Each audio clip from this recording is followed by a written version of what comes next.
president, John Curtis, and I are working, and Terence Clark are all working on the new museum in Basra, on the Friends of Basra Museum.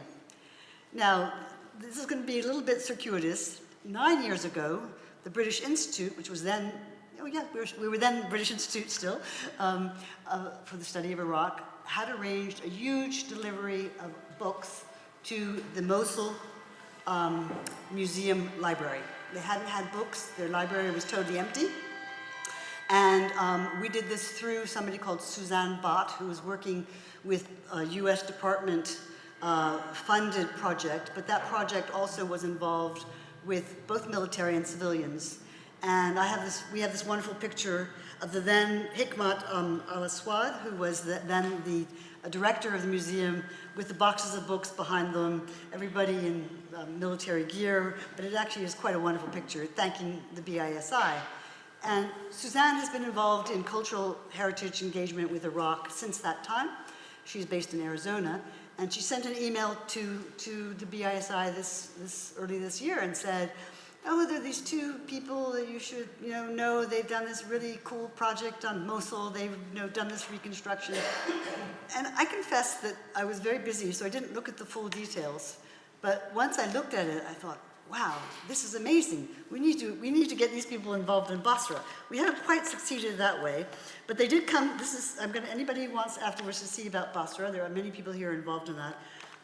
We hope to get them involved with Basra at some point, but then I said, but we should have you give this lecture to the BISI because we need to know about this amazing project that was called Project Mosul and then became Rekia. Yeah. I'm going to let them tell you a little bit more about themselves because it's quite intriguing, and how they met is all part of this story. But with all the interconnections between all the work that many people in this room have done in Iraq, all of us are contributing to, we hope, the future, improvement in Iraq. This is what part of this is about. It's a long road that we're all going to have to be involved in.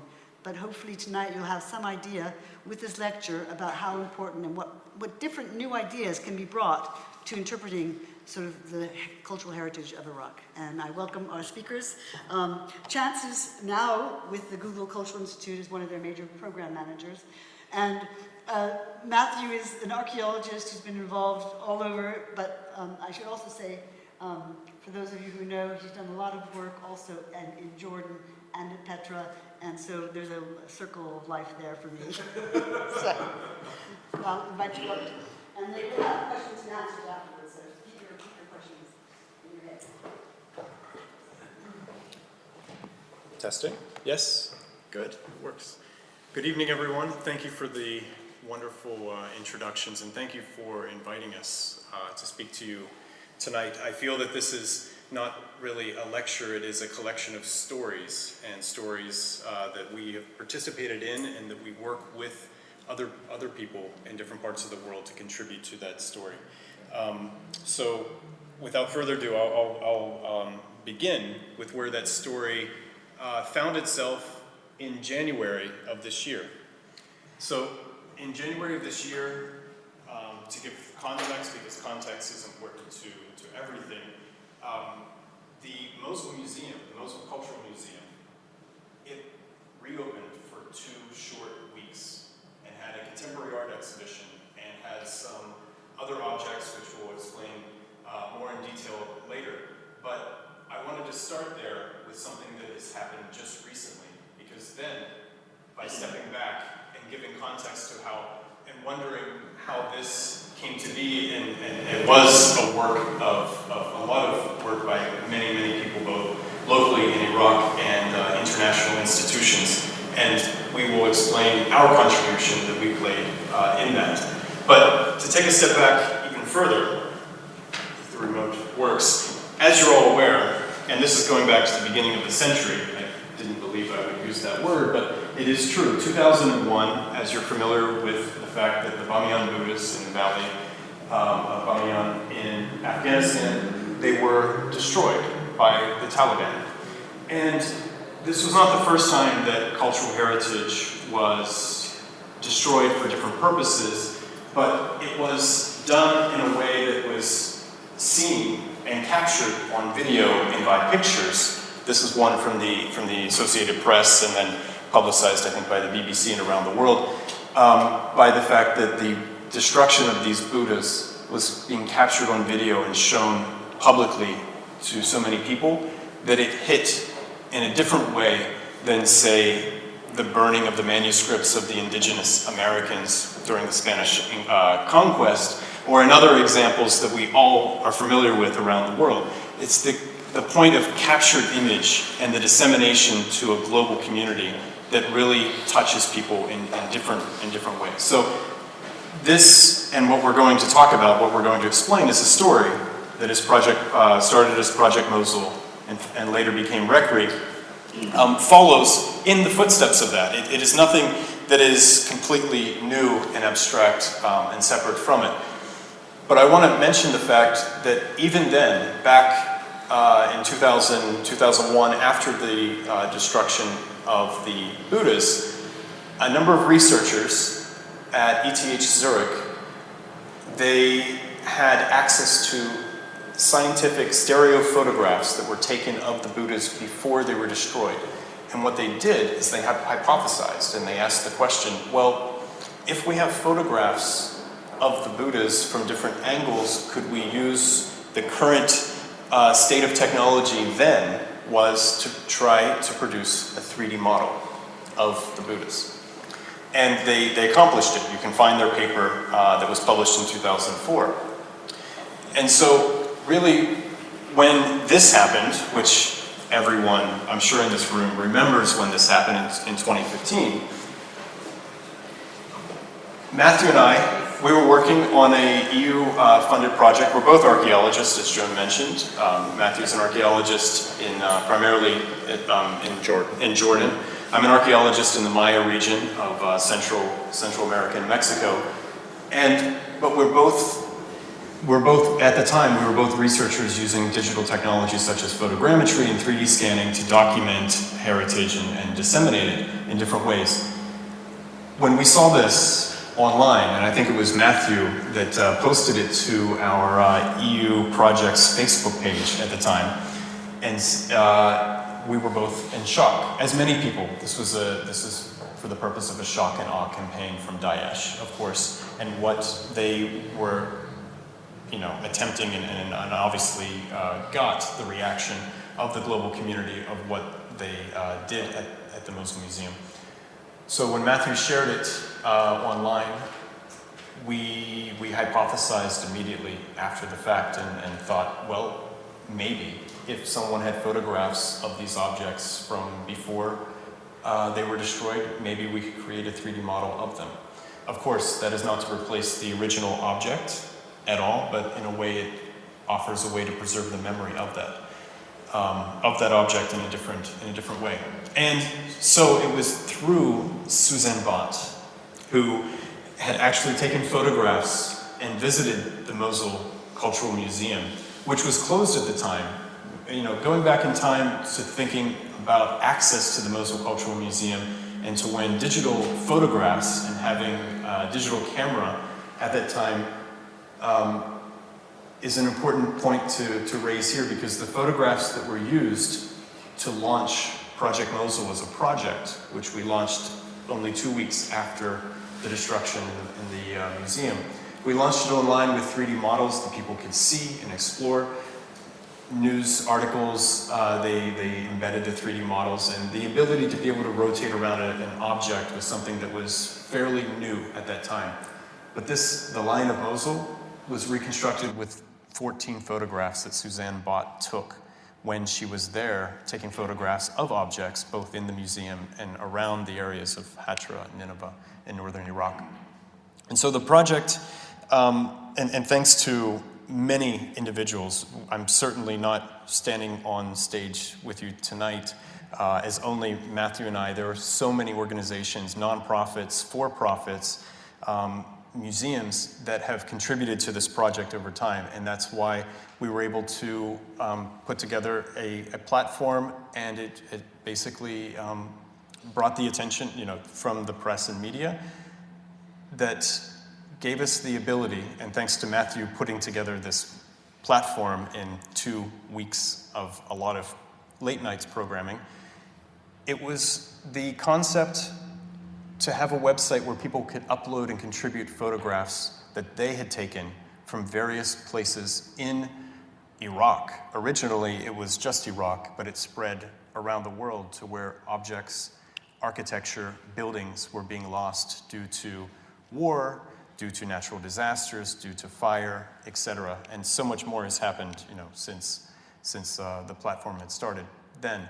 But it was certainly an amazing crowdsourcing opportunity, because people who had photographs, they contributed them.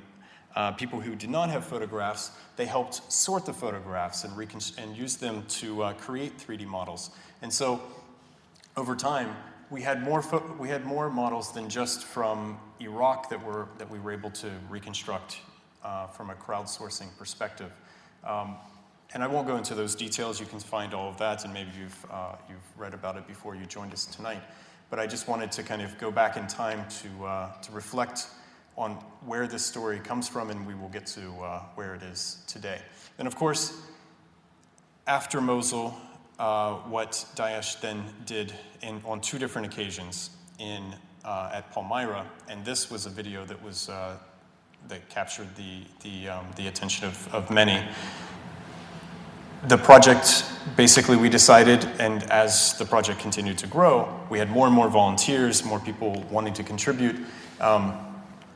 Vincent, actually, he's a researcher at the same institution at ETH Zurich that had contributed and created the Bamiyan Buddha 3D models back in 2004.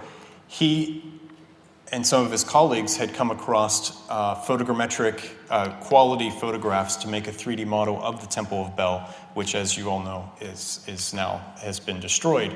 But he was able to create a 3-dimensional reconstruction. He contributed and shared that as part of our project too. So what we initially had no idea what was going to happen, and the whole idea of where Project Mosul had started from, it continued to grow and continued to grow, and more people and organizations began to reach out to us to basically use this technology to communicate the story, to share what had happened, and hopefully use that as a means to help that this does not happen again. So the Economist Media Lab at this time, and VR, virtual reality, was in its very early stages then. And the Economist Media Lab reached out to us and they said, well, if you have people who are contributing 3D models from the Mosul Cultural Museum, which we now know those objects have been destroyed or lost, maybe we could help finance and support something to use virtual reality to create a virtual tour of the museum and put those objects back inside. And there were various iterations of how we did this. I remember Matthew and I and many others reviewing how we would move around with a VR device, with a phone on a headset and a controller. And first they wanted to make it a way to explore on your own, so that you would have a museum that you could just explore for yourself. But what you would find today, so if you search for, it's called Recover Mosul, a collective reconstruction, what you'll find today is a 360 video that you can watch in VR, but you don't have to. You can just watch it on YouTube. You can click and rotate and see the video, and it basically walks you through the museum to various objects that have been reconstructed by our collective community of volunteers, because the platform is a completely volunteer operation and always has been.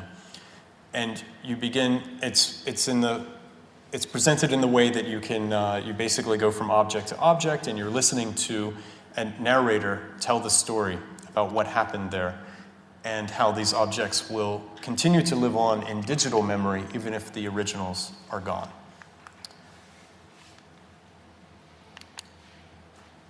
And so it was first shown, this virtual reality tour, as well as 3D prints. This was in 2016, I believe. So 2016. So we had, this was showcased at ITFA, which is the International Documentary Film Festival in Amsterdam. They hold it each year. Apart from videos, they also have small exhibitions. So we had a small space, 3 stools with the VR the VR film being shown, and 3D printed objects, because if we have 3D models, we can also print them in 3D material. And they were printed in color because these 3D models were created with photographs. And so it gave people, of course, a virtual tour or a virtual video will never replace the feeling of being somewhere physically in reality. But people were given the opportunity to see it for themselves in virtual reality, and then they were invited to go touch the objects. And of course, the objects are at a much smaller scale than the originals, but I think it represents an example of how you can, number one, democratize access to cultural heritage, and number two, use digital technology to make it accessible in different ways that we just didn't understand or know how to do even 10 years ago. And then I'll finish for this part of the story, of my contribution, is that the fact is that a year after the destruction and after Project Mosul continued to grow, expanding to Palmyra, expanding to Kathmandu and other locations, it was the first time that press and the outside world really had access to the Mosul Cultural Museum. And when they entered, they found this. Now, there are many photographs that you'll find online, but I'm showing you this photograph because this is the photograph of the feet of the lion that we have the 3D model of. And I'll actually pass it over to Matthew now because he can give more context to the lion and where you could see its sister or brother nearby in this city. If you have ever been to the British Museum, which I'm imagining pretty much every single one of you here have, and if you have not, I don't know what you're doing here right now. You should probably go to the British Museum. Even if it's closed, just go. The sister-brother to the lion that was in the Mosul Museum is the same one that's at the end of the Egyptian gallery in the British Museum. Those two were excavated simultaneously, and one was sent to the British Museum, one was sent to the Mosul Museum. So it is an opportunity to see what that would have more or less looked like. Unfortunately, the one that was sent to the Mosul Museum was the one that had lesser preservation. The one with greater preservation made it to the British Museum. But you do get an idea of what that should have looked like. Unfortunately, when I made it to Mosul last year, and I'll get a little bit about how I got there soon. When I made it to Mosul last year, this was still the state of the museum as far as I know. I wasn't allowed access to the museum, but the photographs that had been taken from the previous week pretty much communicated the same idea. In fact, even the people who went in to photograph, which is interesting, we're talking about people with no archaeological or cultural heritage background going into the museum and being afraid to walk on the floor because they could see that there were fragments of the artifacts that were still just around. We know that the layers of bureaucracy that are in Iraq at the moment makes it almost impossible for them to move forward. So there's this sort of thing where people are saying, yes, you are now the new director of the Mosul Museum, and they're like, what am I supposed to do? Their hands are tied, they can't even really make much progress. So it's a really difficult situation for the museum and for the Moslawis as well. At the same time, I want to show some of the things that have happened. Here we go.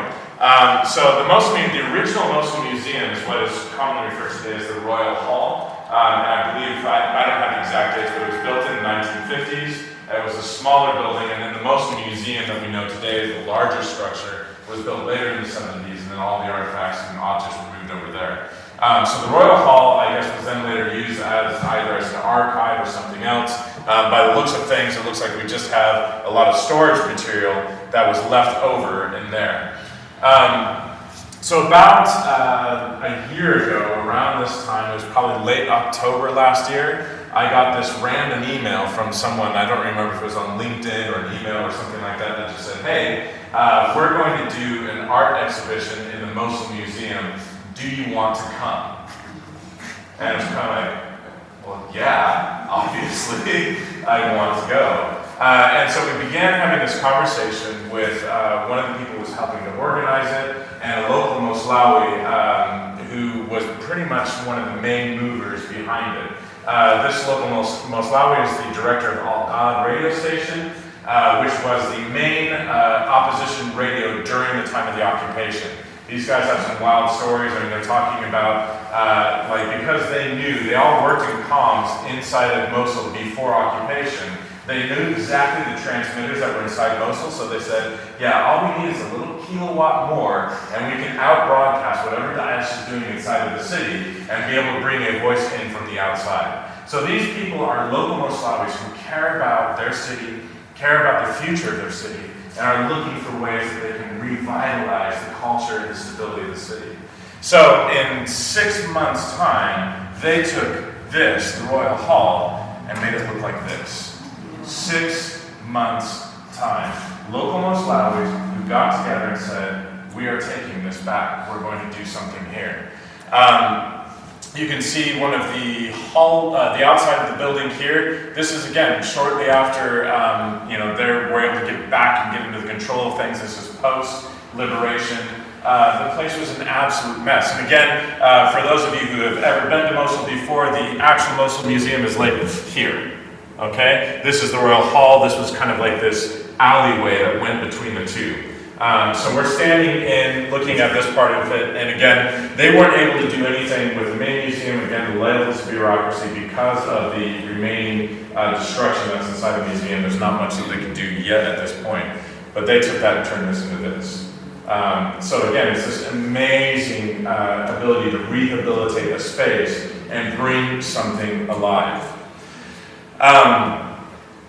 Now I've been in the Middle East, as Joan said, for 15 years, back and forth to Jordan. Jordan, of course, is an incredibly stable, easy country to be in. As Joan mentioned, there is this sort of bizarre circle of life in the fact that I look at Joan and I see her sister, Barbara, who's the director of ACOR. And so my life was working with Barbara, and of course it's this ironic turn that now I'm here with Joan tonight. But I always wanted to go out there. My first passion was Assyriology, which is part of the reason why I reacted the way I did when I saw the destruction of the Mosul Museum. I loved everything to do with the area, but of course I started at a time when the conflict in Iraq, the American-led invasion in Iraq, had already made it impossible for me to go there. My first time in the Middle East was in 2004, too late to get there. So this was this incredible opportunity to come back and actually be able to take part of this exhibition. Now, what this actually is an art exhibition. You can see some of these pieces. There will be some other photographs of the exhibition as well, where basically local Moslawi artists are expressing what it was like to live under the occupation of Daesh through art. And as part of this, they invited us, as representing Recre, to bring what we had done. So we're talking about virtual pieces. We have a handful of 3D printed pieces there, as well as the virtual museum that Chance talked about before as well. You can just see, this is the first night that everything had been put together. And again, this was my first experience going into a place where this level of destruction had ever taken place before. Getting out there, it's this ironic thing. So for them to actually get me out there, there were attacks the day before in Mosul by Daesh. They're fairly limited in scope. But because of that, the Kurds would not normally let me out of Kurdistan. I flew to Erbil to then get out to Mosul. So they kind of sort of snuck me out, which was take part in a politician's convoy going out to Mosul. So first time in my life I've been in an armed high-speed convoy going anywhere. And the moment we get out of Erbil, then Mohammed's like, okay, you need to put up these screens in the back of the car so no one can look in. I don't even know at this point, he hadn't explained the whole reasons behind it. He's like, yeah, we're just going in this convoy. I'm like, do we really need this convoy? He's like, yeah, we need this convoy. But the moment I walked into this museum, all the nerves and anxiety and everything that had built up faded away in an instant. And the words came to my mind as I stepped in there. I said, this is hope laughing in the face of destruction. Imagine what it's like to drive into a city and have people tell you, yeah, this is where Daesh executed people from this building, executed people from that building. And yet, here was this art that as a community express what it was like to suffer and what it was like to hope. You can see how full the hall was in previous days. There's no room out there. Every chair virtually was occupied, and it became this enclave where the young people would come and hang out every single day. There were repeat visitors who would just, first thing in the morning, they were there just hanging out, having time, talking to each other, drinking coffee, whatever it might be, because it became a place that they wanted to be. They wanted to participate with it. They could sense that there was a really special energy there again. And I have to say, my sense of this is like, yeah, what we have done with Rectory, in part was just the wonderful opportunity and chance to have come across some photographs that allowed us to do something that was pretty special for the museum. But we were standing amongst the shadows of giants that week, because the work that the local Moslawis did was so incredible to be part of and be there. You can just see like the local art is really pretty special. And again, so you're seeing everything that it did here, and I have to point out some more things. You see all of the lights that are along the fixtures over here. Normally in Europe we have no problem, you just order those from an art dealer or whatever. Those are all custom-made lights that they made that week to be able to light every single one of the paintings. Every single one of the boards that the paintings are on, they built that week to be able to hang those in there. This is all a custom-made art exhibition. It's just to say, like, we have things that we would never even have to think about twice. You just get on, you order from Amazon, you need to do whatever. This is all a custom-made Moslawi production to be able to enable people to experience this art and this art exhibition. The VR Museum was a big part of what we did there. So Chance mentioned this before. It was an ability for people to kind of go through and experience what the Mosul Museum was like, what happened in the Mosul Museum, and how we can think about destruction and futures for museums in cases like this. This is the current director or deputy director of the museum as things stand. And in the background as well, you can see various 3D prints. We had a 3D printer as well going the entire time, printing pieces so people can kind of get an idea of how all this technology comes together. We had a broad range of people. We had some kids who came and saw the museum as well, and some of them became super fans. This young girl saw the museum at least 10 times, and anytime she could get it, she would just say like, oh, there's a free space, let me come and see it. It's like, no, shway, give me a second. There's still other people waiting. The variety of reactions were amazing to see. We had some people who would sit down, they would put on the headset, and the first few minutes of the video, it shows some of the destruction from Daesh. So you can see one of the llamas being destroyed by them, and some people would just remove the headset straight away and say, I can't watch this Daesh, and the destruction is just too much. And they would just have to walk away from it. Some people would put it on, and they would watch it, and they would pull off the headset and they say, everybody needs to see this. This is so important. And I remember one particular moment when a woman watched it, she took off the headset and tears were streaming down her face to have been able to see that museum. Now it's important to know, the Mosul Museum of course this is the first public event to take place in the Mosul Museum in the last 15 years at least. Probably more like 20 or if not more than that. The Mosul Museum virtually remained closed to the public most of its existence. Not a lot of people had access to it. The people who did were most likely tourists or visitors, some sort of dignitaries who had some sort of lost to get them inside the museum. So it wasn't like local Moslawis hadn't even experienced this place. So there's this sort of bizarre thing that now, because of the destruction of the museum, and because now there's this virtual reality experience, Moslawis actually could see their own museum. Which is a sort of interesting commentary, and it raises a whole lot of other questions and a lot of other lines of thought that we need to explore as well about local access to heritage and sites, and this goes across the board, across the globe. But one of the other things that really struck me about that event is this photograph here. This is one of the ones that always remains in my mind. Now I kind of rolled back and I think at the beginning of the week, my nerves are high, but again at the same time, this is something that it just mattered enough that there was no way I was going to miss the opportunity to be out in Mosul that week. Like I said, previous to us arriving out there, there had been some activity by Daesh in the city, which raised some questions of safety. But, the first day or so, and of course, Arab hospitality is famous worldwide. The way that you're treated, the way that you're taken care of. And my host there, we arrived there the first day, we go out to eat, and they're so nervous for my safety that we hardly eat for the next 24 hours because they're just worried that something might happen to me. I had, my WhatsApp, my host basically was like, look, you need to put on your WhatsApp location sharing with me 24 hours a day so I can find you at any time if anything goes wrong. And yet, as things progressed, and as we began to sense the community's involvement in there, and the fact that Daesh wasn't able to do anything there, then people began to feel better and better and better. And of course, by the end of the week, this is one of the local soldiers who was tasked with guarding it, and he brought his family out there, which says so much about how they felt about it. The combination of, A, this is so important that my family needs to see this, and B, it's secure enough that my family needs to see this. And there's a very important part about that sense of security.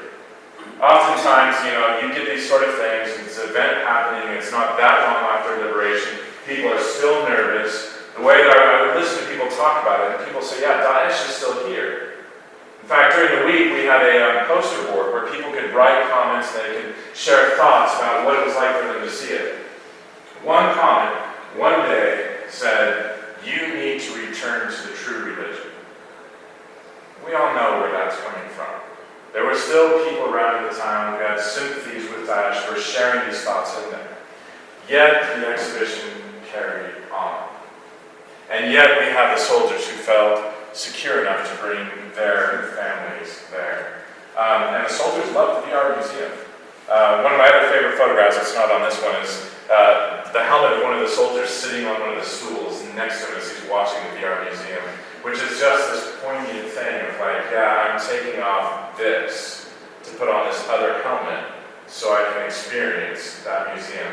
And they're all telling their friends, there's this one day where 3 or 4 of the soldiers lined up, and they're all having to give their AK-47s or whatever it is these guys carry, I don't know guns. And so you have this guy with 3 large automatic rifles just standing there holding all of them while his colleague is, all the colleagues are there watching the VR museum. And so it's this bizarre sort of exchange of culture where we're moving from a city with such a drastic level of destruction. You go through the old town of Mosul, and it's heartbreaking. It's really difficult to experience and see.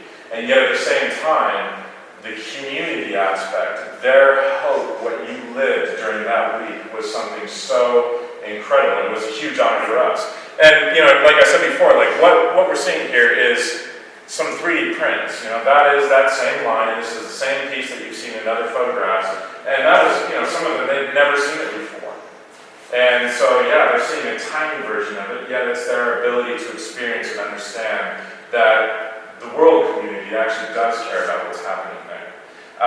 Some of them said that I was possibly the first foreigner to be in Mosul in the last 15 years without a bodyguard. And I've never had so many people take selfies of me in my life. I'm constantly like, okay, I have a selfie with you, and they walk up and, okay. But the importance of that, again, is the shared cultural experience, the fact that I was willing to be there with him as well.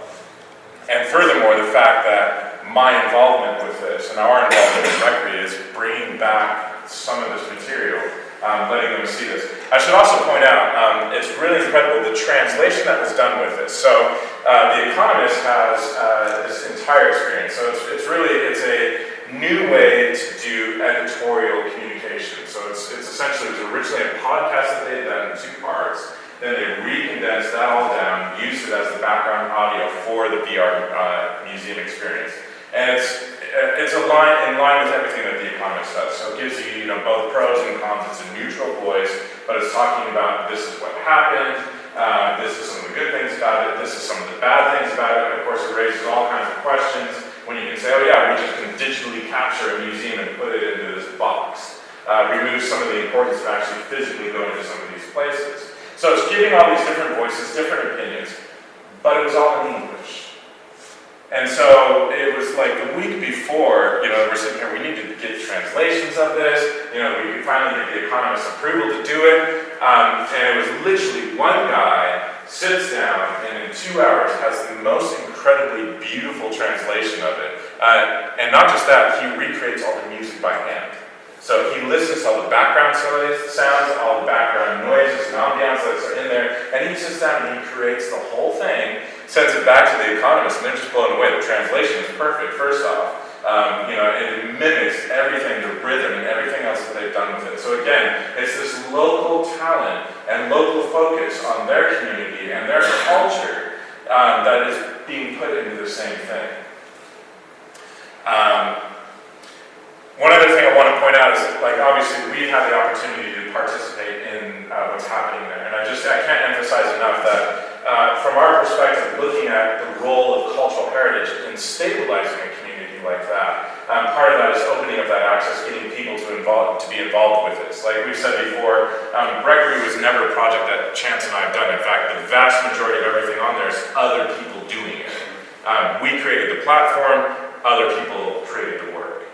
Except for the first line. That was the one thing I did, which is a concept idea, and I never made any other reconstructions on there. Everything else was done by other people. I think you did a handful of things, but like you see, the reconstruction of the Temple of Bel, that's someone else who did it. And it's this whole idea that as a global community, we can participate in preserving the memory of cultural heritage. And now, as we can see as well, as a global community, we can also have a hand in stabilizing places that have been so difficultly hit as this.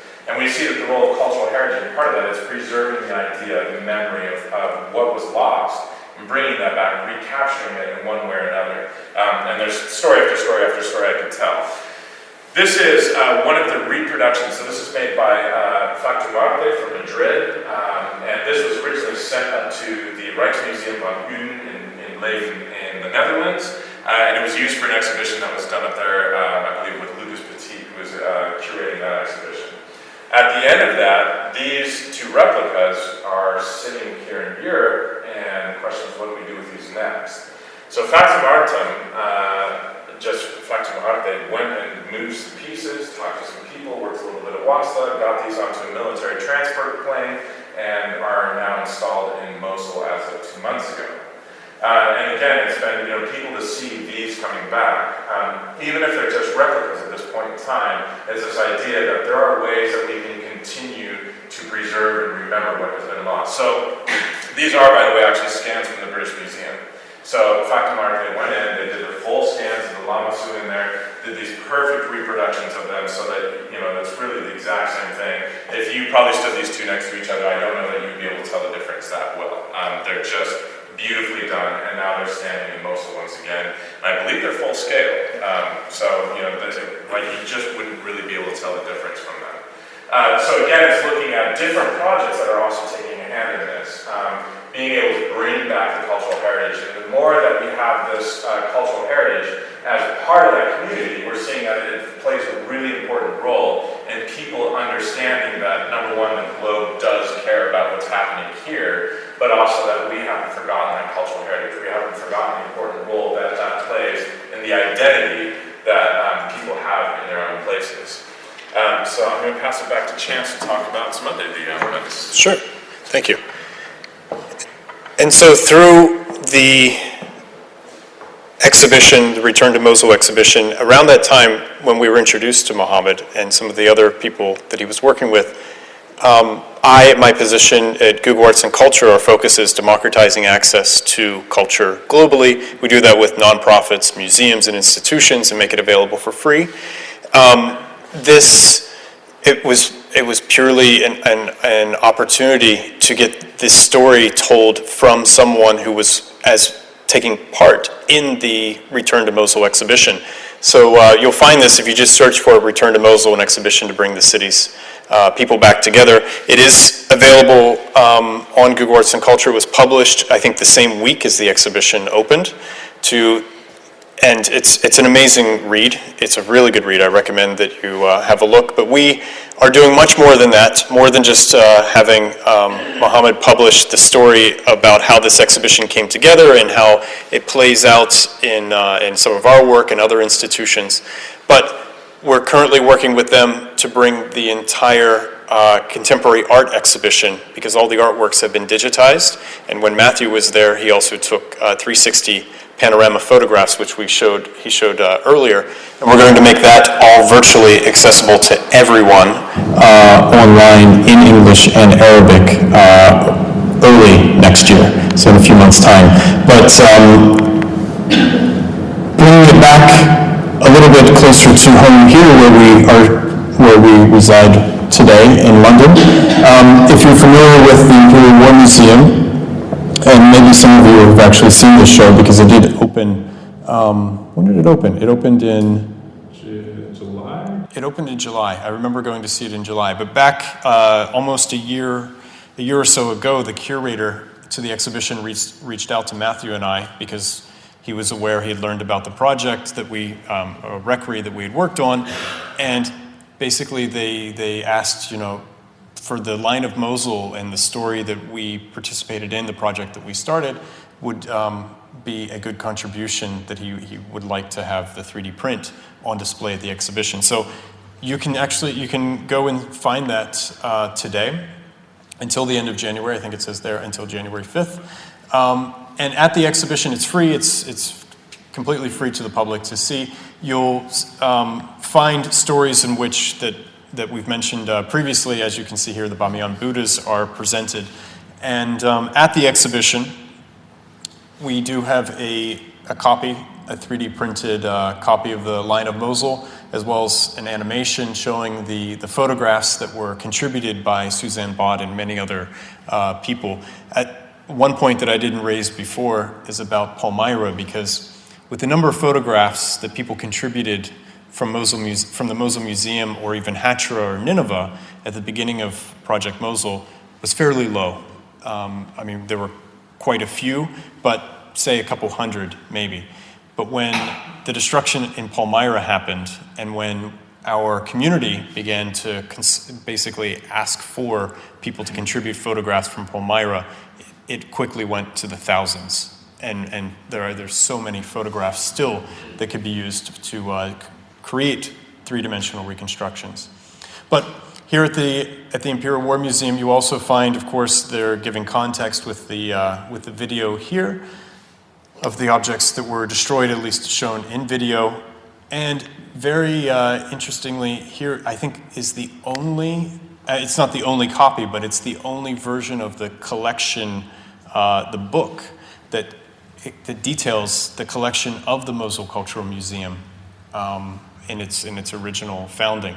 And so we used that. Someone from, I can't remember who, the former curator of the museum, she shared it with us in PDF format so that we could connect it with the 3D models that people were contributing back in 2015 and 2016. And with that, I think we could probably, unless you have... Yeah, I was just going to add one other point. Oh yeah, please do. Because it's like what you were mentioning earlier about being able to tell these stories and everything. So the local Moslawi communities now, because of that VR museum experience, they're really interested in being able to tell their own stories through VR as well. So we've been working with them and trying to be able to enable them to do the same thing. They now actually have VR cameras. There's a journalist over there from Luxembourg who's been teaching them some of this. And I'm hopefully going to go back out and work with them as well sometime in the near future to be able to kind of enable them to do some of this VR storytelling. So you think about like those tunnels, they want to capture all of those in VR, let people see what's down there, as well as just be able to like tell people what it's like to be in Mosul today, living either in the old city, the new city, but again, raise the awareness, communicate these things. This is the power of the technology we have today, is to bring people closer to these sorts of experiences. And again, it's what Recre has done has been to bring a whole lot of people's talents together to be able to create some of these stories, retell some of the stories of what has been lost, and now at the same time looking towards Mosul and any of these places where this sort of level of destruction has taken place. This technology can help us tell the future of these places as well. Both engaging in the past, using these 3D models, using virtual reality, but at the same time combining that with what's there today. Using the narrative to be able to tell people's stories and explain what's happening there, what we can hope to see happen there. So it's both at the same time. We're kind of sitting at a very tense time. We know what's happening in Iraq at the moment. We know the tensions with the government. We know the tensions with the protests. Yet at the same time, there's this continuing level of hope and desire, certainly from communities like Mosul, to say, we have a story to tell. And we want to share what's happening here. We want to share our feeling about the past. We want to share our feeling about our cultural heritage. And we're just looking for the tools to be able to tell those stories. So it's really exciting. Who knows, maybe in another year we'll be standing up here giving another lecture about the new VR stories coming out of Mosul. But it's really exciting to see what's happening there right now. And it's been an absolute privilege just to be kind of caught up in a current of things happening over there. So thank you very much, and we're happy to answer any questions, of course. We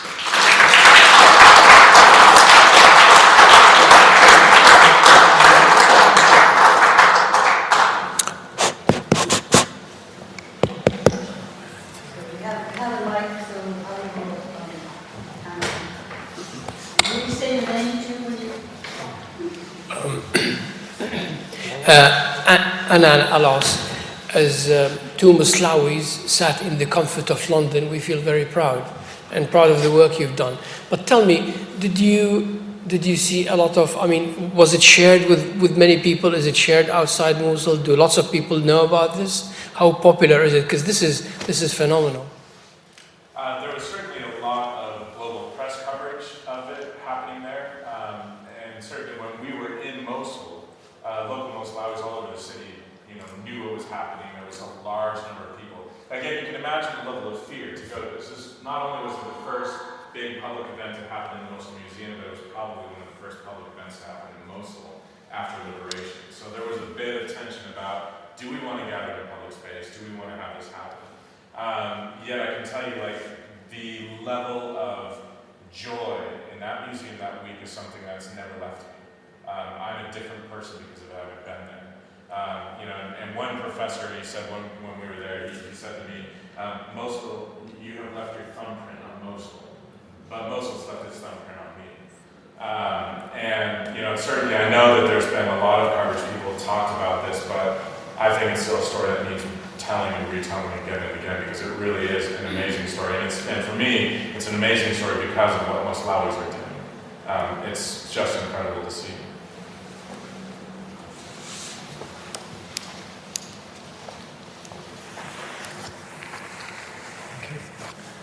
Yeah, that was very interesting indeed. When this was all happening, and the Daesh were going crazy in Iraq, I went to the British Museum and I stood in the Assyrian Gallery. I looked at the exhibits and I reflected, if it wasn't here, it wouldn't exist. Yeah, I don't know that I'm comfortable commenting on that, but it is the debate. What do we do? Is there a point when this material could be returned back and could be back? We're looking at a time now where Mosul no longer has any of its own cultural heritage, and on one hand, it is fortunate that these pieces are scattered around the museum and globe. But we've also made that call, and at some point, we need to let them make that call. I don't know if I'm going to comment anymore. Hi, Yasmin from the Palestine Exploration Fund. Thank you. That was really incredible to watch and to hear. I have a question about the selection of sites that you choose to focus on or to work on. And how do you do with less popular sites or less popular cases of loss of cultural heritage, like trafficking or... Sure. It's a great question. So that's the beauty of the platform, is that anyone can drop a pin onto the world map and it instantly becomes a site where then anyone else can upload photographs to, and the process continues. So we don't consciously make that decision. It's designed so that it is for the community. The global community can take part in it. So I remember at the very beginning, it was the Mosul Cultural Museum on a map, and then it was Hatra, Nineveh, Nimrud, and then I would get pinged or an email or a text from Matthew in the early morning hours. He's like, by the way, there's 5 more places that someone dropped pins in, and photographs are appearing. So it's absolutely available. And that design of a platform, as a crowdsourcing platform, was fairly unique at its time. And I think it stands as an example of what can happen if you put the right tools in place for a community to take part. I mean, certainly when we launched the project, it was focused purely on the Mosul Museum, and in its infancy it was Project Mosul. But it was actually the earthquake in Nepal that triggered it in our mind that why are we limiting this one place? This technology works fine anywhere. The biggest limitations are, and like Chance mentioned before, there's I think about 300 photographs that we have from Mosul and the surrounding areas. And that's just because there were the service personnel who were sent in to evaluate the state of cultural heritage at the time. So you have to keep in mind a place like Mosul didn't have digital cameras with that same sort of level of access, whereas Palmyra was flooded with how many thousands of tourists on a regular basis with, some of them with really high-end cameras, taking pictures of these and posting them on Instagram and Facebook and Google Photos and wherever, and so all of a sudden we have access to all of this in a way that we don't otherwise. But there's no reason why, and again, what's incredible is like we go back to Mosul and people are like, yeah, we do have these photos, they're just not necessarily published. So the balance is always awareness and awareness and local access as well. And people sometimes know about the platform, and a lot of times people simply don't. But anywhere it's ever been published, people can upload their photos and they can start working with them. It's at the end of the day, it's just a place to centralize resources for people. Ali Makhzoumi. I am an entrepreneur in the field of tourism in Iraq. First of all, thank you about the efforts that you have done. I would like to ask about how long it took you to design all of this, to make the VR project, and how much it cost you guys. Also, how possible we make VR stations like in different museums as well as the heritage sites in Iraq to support the tourism and to have like a new experience. Thank you. Well, you can probably speak to the creation of the platform. So there are different parts of that story. One is how much time was invested in creating the platform, which is Recre, and then the next is the VR, the creation of 3D models and creating a VR film. I'll touch on the platform really quick because it's easy. 2 days. It took me 2 days. When Chance mentioned before, the time that we spent waiting to launch Project Mosul at the beginning, it was about 10 days from the destruction of the Mosul Museum until it was online. Of those 10 days, most of that was trying to get a sense of how people would react to it. So, for example, talking to Joneses or Barbara saying, what in the world do I do here? What are people going to think about this? And most people said, we have no idea. Because it's the first time that anyone was really thinking about kind of mass reconstructions of destroyed cultural heritage. And people just said, just try it. So I literally sat down, I think on Friday night, by Sunday night we launched the platform. It's a simple platform. It's not like it takes that much coding. And it's such, the source code is open. People could take it, they could build their own platform. Like that just doesn't matter. So if you want to build a Recre for your local community, you can use Recre or you just download the source code and make your own. Just use it. It's there, please. As far as VR stuff, you probably know more about that. Yeah, I would just speak to the fact that one is a platform where the platform is to upload photographs, but to create the 3D models, you cannot use the platform to create the 3D models. That's where the photographs are. And then we had many companies, open source institutions. There are different types of software to create those 3D models, but they were all consolidated in one place where you just click download or download all. So then an engineer could download them all and create the 3D models and then upload them to visualize. When it came to the creation of the VR film, Recover Mosul, that was the Economist Media Lab that reached out to us. I don't really know how much the cost to produce a VR film. In that case, I think it even won a few awards here at the BISM and some film awards related to VR films at the time. But and the platform still remains the completely free platform. I mean, the tools to create VR content are just getting better and easier to use all the time. So I think that cost to create stuff is going down. Way down. Accessibility for VR headsets, they're out there all the time now. So I mean, they're becoming, like, even in Iraq, we were able to buy the headsets there. So, you know, I came out with a handful of Google Pixel phones, and I said, I think I had one headset with me, and I was like, we need more, and, you know, we were in Erbil, and they picked up, like, I don't know, 4 or 5 of them there. So they're there, people have the technology, even in Iraq. And headsets, you can also get Google Cardboard, which is simply a piece of cardboard that you can cut in different angles and put your phone in. So they are very, very cheap to even produce the headset at different levels. Would you like to go to Mosul? Inshallah. We're working on the project right now, so we're trying to write up a draft of this VR workshop that we want to run out there. Problem is bureaucracy as well to get the visas to get in there. So if I have the right project, then I at least can go back to the embassy and hopefully this time get a multi-entry visa for at least a year, and hopefully before there's any more issues with the government. So hopefully I can get that before the embassy has problems. So I hope to. I mean, Mosul really was such an incredible place. The Moslawis were just really an amazing people to spend time with, and I look forward to going back, especially with some of the amazing Moslawi food. Going forward, my name's Abbad Al-Radi. I'm from Baghdad originally. Just the fact that you brought back a copy of the line, because it existed over here. I know from my sister, who was an archaeologist, that often there are 2 pieces, and one will go to a foreign museum and one will be kept. So maybe through the Baghdad Museum, they might know exactly what was in the museum. Other pieces could be found in different museums, and you could replicate what you did with the lion. I mean, it's just for them to have a reference, a cultural reference. I mean, it's a copy, it's not an original, that's for sure, but I mean, it's better than nothing.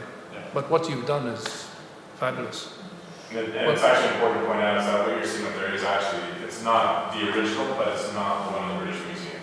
So what we created here was based on photographs of the lion that was in the Mosul Museum. Okay. So we didn't get too deep into the technology of photogrammetry, but basically the technology that we use through combination of multiple photographs, it works much like our eyes do. So, if you close one eye, you lose all the depth. Everything is just in 2D, it's flat. But once you have both eyes open, you get depth, you get that perception. Photogrammetry works the same, but it just adds a whole bunch of photos to it. So the fact that we had, these 14 photographs let us process that through some specialized software and create a 3-dimensional model of what was in there.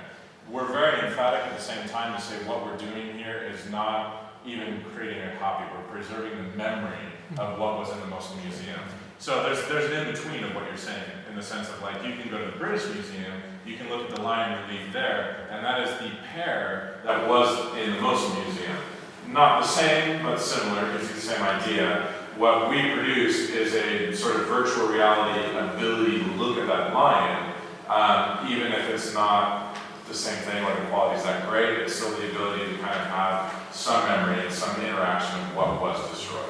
And so the 3D print, as you can see there, you can see the color. What's here is white, and what you can begin to see here is white. The entire backside is white as well, because this lion was positioned against a wall in the Mosul Cultural Museum. So when the photographs were taken, they were only taken from around that angle. But in the same way that a museum, if it had a fragment and they would, connect those fragments together to show a statue, we decided to do the 3D print that way to show where the white is where we've simply propped it up. Yeah. It's lovely, the lion. Do you have photographs of anything else that was in the museum? Small objects or the Hatra statues, and will you be able to do the same with them? Yes. So let me get back to this picture really quick, and then, so if you want to talk about those, I'll actually get the site up. Oh yeah, that's fine. So this is God Nergal? The god of Nergal, it's the, It's table, and this is another representation. This one you can see in the video when they were destroying it, and there are also the photographs after it was lost. Those are 3D. Those are created the same way that the lion that I was referencing before were created. I believe those were, so they were positioned, they were hanging on a wall, but it's a three-dimensional object, right? It's a carved sculpture.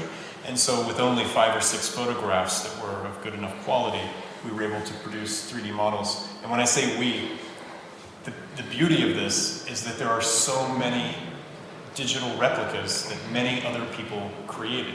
I could download the photographs, use one piece of software, and someone else could download photographs and use another piece of software using their own, their own knowledge about how to create 3D models. So, yeah, so there are some other examples. I think this is the one from Nimrud here. That's the one from Nimrud, yeah. Yeah, so I mean, again, the limitation is of what photographs we had available in the Mosul Museum. So there's not a ton of things in there.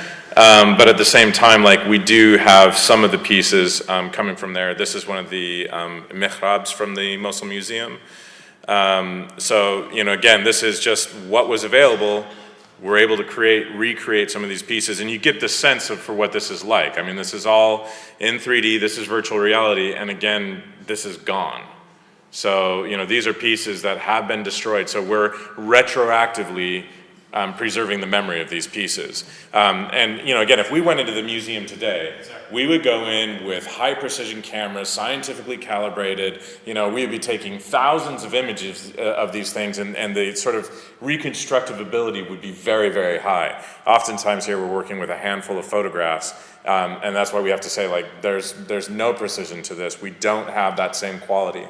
But visually, you can still look at it. We can even zoom into some of this stuff. For those of you who read Arabic or English, you can pick out some of the signs on there. And the same thing with the original lion. The cuneiform is still visible through that reconstruction. So these pieces are there, but what you're getting is just the memory of it. Visually, it's a way to interact with something that's been destroyed, completely destroyed. So I have this just only because I'm taking the privilege. But I don't know whether, Matthew, you had any involvement, but the visual doesn't have to just be ancient. In northern Jordan, they discovered this incredible tomb, Roman tomb, and it's very, very small, but it has 52 inscriptions in Aramaic and Roman. And what they've done is they've done a virtual reality tour, so they don't want people to go into this. And, we all know what our breath does to anything that's valuable. So they've created the virtual reality tour, so both the locals get to see it, and anybody around the world can get to see it, and I would say the beauty of this also could be the memories of things we now want to protect, not just the things that have been destroyed. Hi, I just want to ask about what you think the potential for this technology in the future is. Do you think it could go beyond just photography and even take prints and paintings and recreate objects out of that? Do you think it could recreate objects in their original environment, not just in a museum environment? Do you think it could widen access to sort of the skills you need to recreate these kind of models? What do you see as the future of sort of digital archaeology? Yes. Yes to all those things. Grabbing one of those, paintings, for example, we have this misconception that a painting is two-dimensional. This sort of 3D technology is really, really important. And we were at a conference, 3 years ago, something like that, where this guy, basically his project is to do micro photogrammetry, so he's doing really high zoomed in photogrammetry of paintings, to the point that his reconstructions, and he's using basically it's almost an inkjet 3D printer, and it's color matching the paintings, and at the end he has a result that's so like the original that he has to do really, really tiny scales so that when he travels with them, he's not arrested for being an art thief. So that's the potential is absolutely enormous. But at the same time, we also have to recognize that 3D documentation is simply one aspect of it. It really, bothers me when people say, "Oh, we're preserving this." No, you're preserving one aspect of something. So we even think about the moment that something's destroyed, we've lost all the other material information from it. There's no way that we could go in and get a sample. There's no way that we could talk about, where did they source that from? Where did they do this? No, we're just simply on the physical side of it. And that's one of the problems in the West. We have a very strong fetish to the physical side, and we lose everything else that's associated with it. Whereas, bizarrely enough, in the Middle East, it's all the other sort of meta parts that go in with it. People are more interested in the stories, the poetry, the songs, everything else that are associated with an object, less so with the object itself. So when we think about preservation, new technology, digital, everything that goes with it, it's incredibly exciting, but we shouldn't let it bulldoze us either. What would you have? I completely agree. Okay.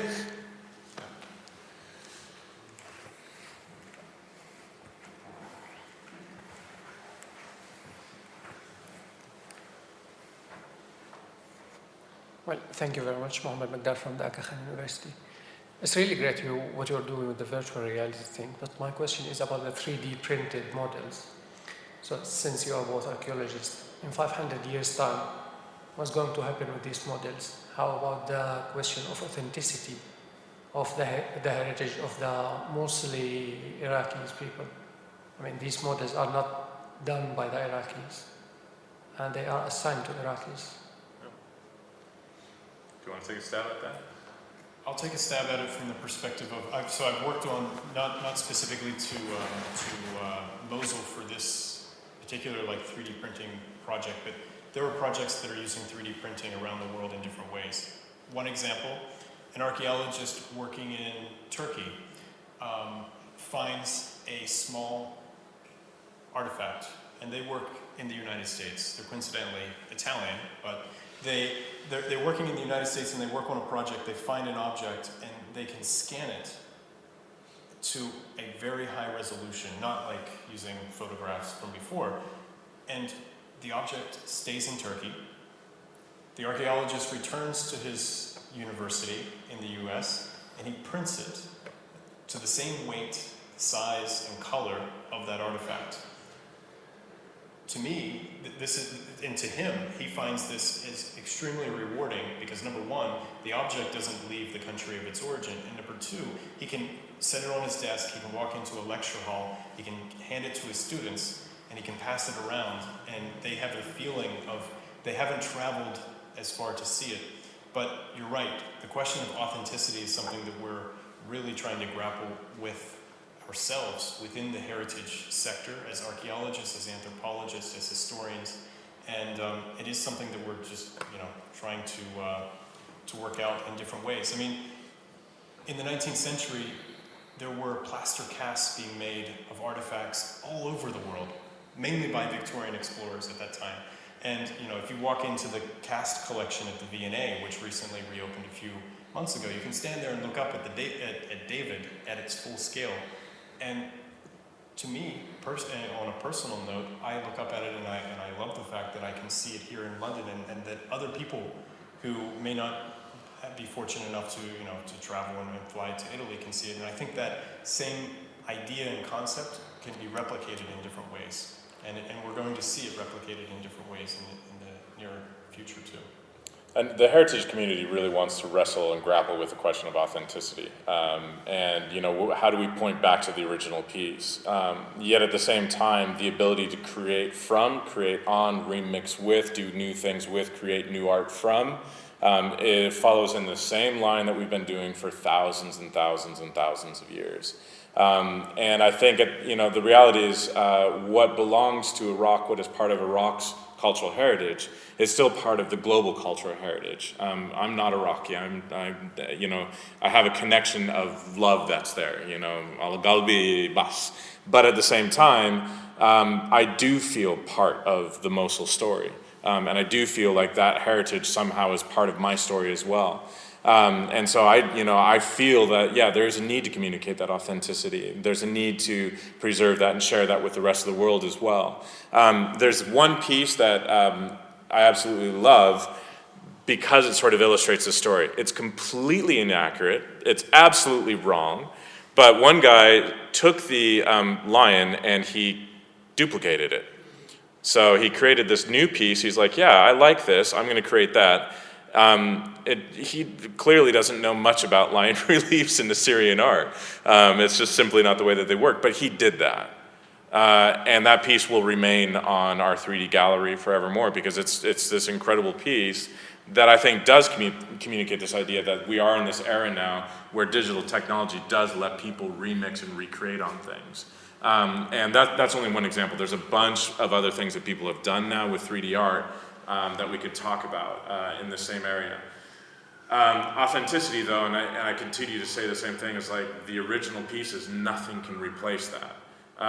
And you know, people have raised the same question. It's like, well, if you put my museum online so people can visit that, why would they ever come to the real thing?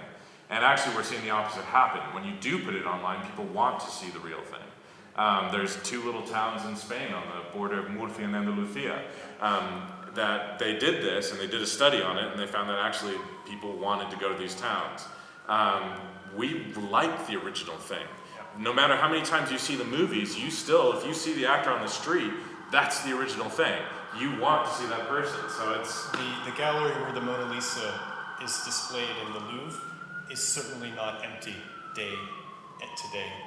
Everyone, I mean, it doesn't matter how many photographs you can find online or see it on the side of a purse, a handbag.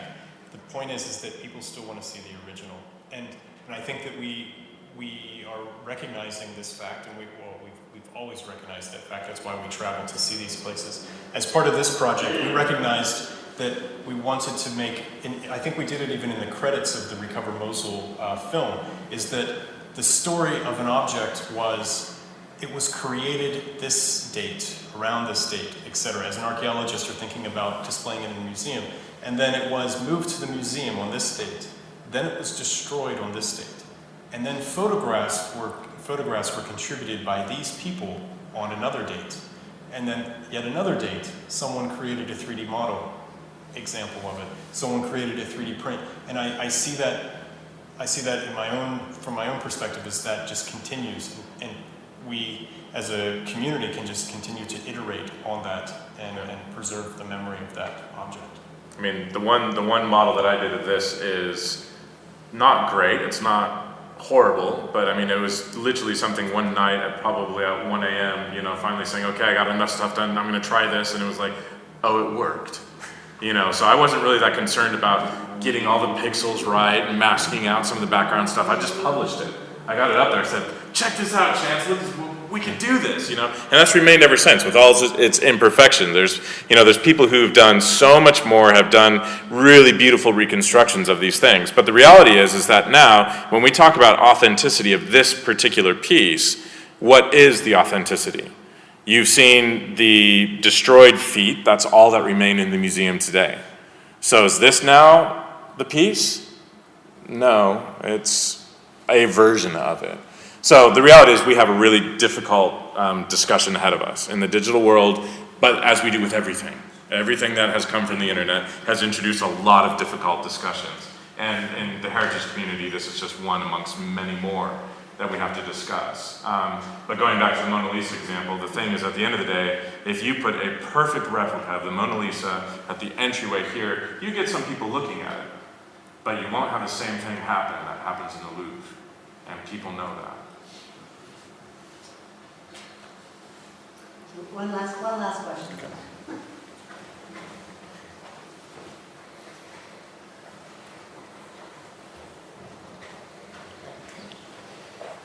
Hi. Is there a way of determining the actual size of the item or the original item just by recreating it digitally from the pictures?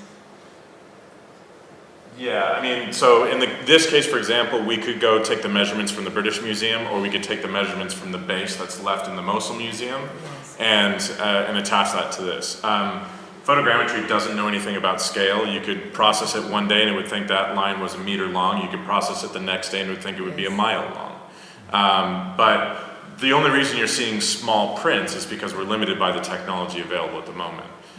We could do the opposite, which is use something like a CNC milling machine, which we could start with a giant block and then remove everything in there until we got that same sort of sculpture. So the technology enables us to do the exact same thing on both scales, and we could get that information directly either from an object catalog or whatever and attach it to it. So scale's not an issue with this. No, I understand. It might be much more easy if you have a segment of it somewhere, so then you can proportionally reconstruct the whole thing. But of course, if you don't have anything left, this is going to be a bit.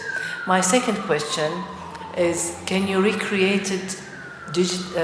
Can you do a 3D model of it with acrylic, with any other material, once you've reconstructed the image? So can you build one digitally? Without any of the photographs, you're saying? No, after constructing your photographs. Okay, let's say you have the initial photograph feed, and then you do the photograph imaging of the real thing, 3-dimensional. Can you actually print it 3D? Yeah. You can. Yeah, so this model here is what produced the 3D print that's in the Imperial War Museum. Oh, okay, so it's not the digital photograph that you produced. Right, I mean, so the photographs themselves, they're ordinary photographs. So if I went and took if everyone sat really still, I could walk through and get a really beautiful model of this room with everybody in their places. We could process that, create that model, and print it out if we wanted to. So this is like, again, it's just taking multiple perspectives, create that sort of 3D model from it. I think there's a lesson to learn here. I mean, of course, from Mosul it's a bit late, but what you're doing is, again, refreshing the memories. And it's so essential for any culture to survive in the future if they have a little bit, a glimpse of their past. But I came across, a few years ago, I came across a gentleman who has developed a software to actually digitize buildings, or any monuments and buildings internally and externally. And they can archive the imaging. It's just an image at that point, because the actual building or monument exists, but they can store the information in case it will be destroyed or withers away. Then they can reconstruct it. Even it helps in remedial work, in repair work for that. And I wish, actually, I had asked if, especially in Iraq, because we have so many of these very, very valuable antiquity pieces, and monuments, and I wish that they had used this software or this facility to document things. I know it has been used to take some pictures in an African village, which was later burned, and they managed to reconstruct the whole village because they had this. But together with what you're doing, it's the same technology. Exactly. So the same things that are being done there are exactly what we've applied in this case. It's just a little bit of a different thing. But I have to say again, even that, once the original is gone, we go back to that question of authenticity, we've lost it. Exactly. And the real questions are, how do we as a global community prevent that loss in the first place? And it would be a whole nother lecture to talk about global economics and dynamics and how, the CEO of Hobby Lobby, contributes to the destruction of Mosul. But that's all part of this question. And so preservation through digital copies is not preservation.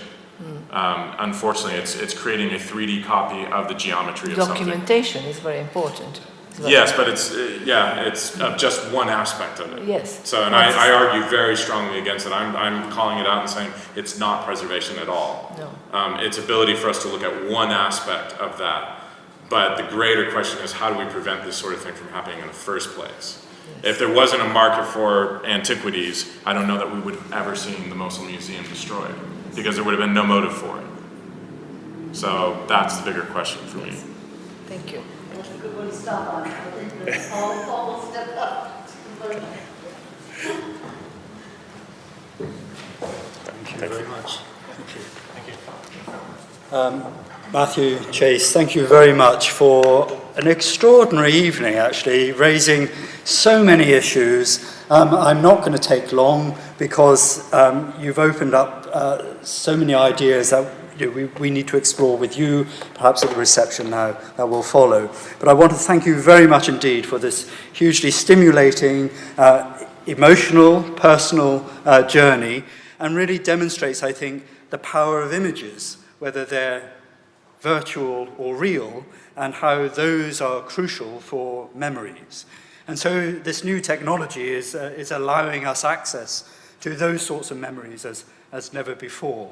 And I want to end really thinking about the idea of images, and of course the idea of all this destruction was to remove images in this sort of bizarre ideology, and actually what it's doing is generating even more images. And so I end with, Matthew, your words that I wrote down because I thought they were so pertinent to this moment. Hope laughing in the face of destruction. And so I thank you for bringing that to us. Thank you very much.